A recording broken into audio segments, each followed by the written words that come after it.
Maithili express की शानदार प्रस्तुति।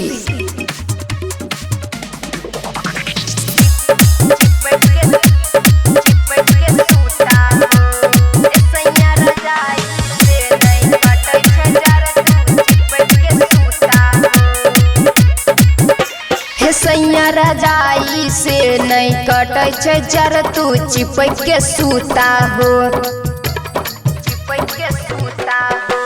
हे सैया रजाई से नहीं कटे छे जर तू चिपक के सूता हो। चिपक के सूता हो सैया लिपट के सूता हो। सैया रजाई से नहीं कटे छे जर तू चिपक के सूता हो।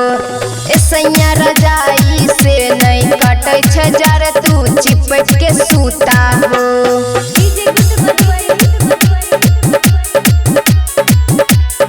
सैया रजाई से नहीं कटे छे जर तू चिपक के सूता हो।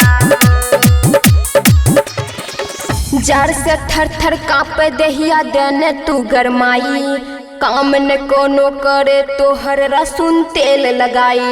यारो साटा हमरा भीरी देसे दे साटा बा। माना हमर बात सैया जल्दी कोरा में चिपकाला। ठंडा गेलई हमर जवनिया सैया चिपक के सूता हो।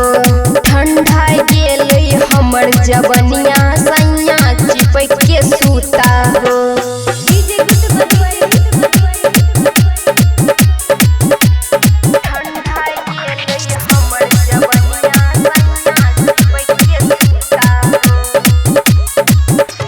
लागे बोरी जार हमरा चोली के भीतरिया।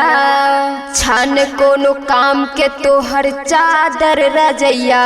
सैया पर मत तू जोगार कोनो लगाबा। कही के अमन जी से घर में हीटर लगाबा।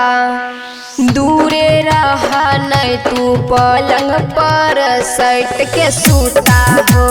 सैया रजाई से नहीं कटे छे जर तू चिपक के सूता हो। खुशी रिकॉर्डिंग स्टूडियो बलुआहा।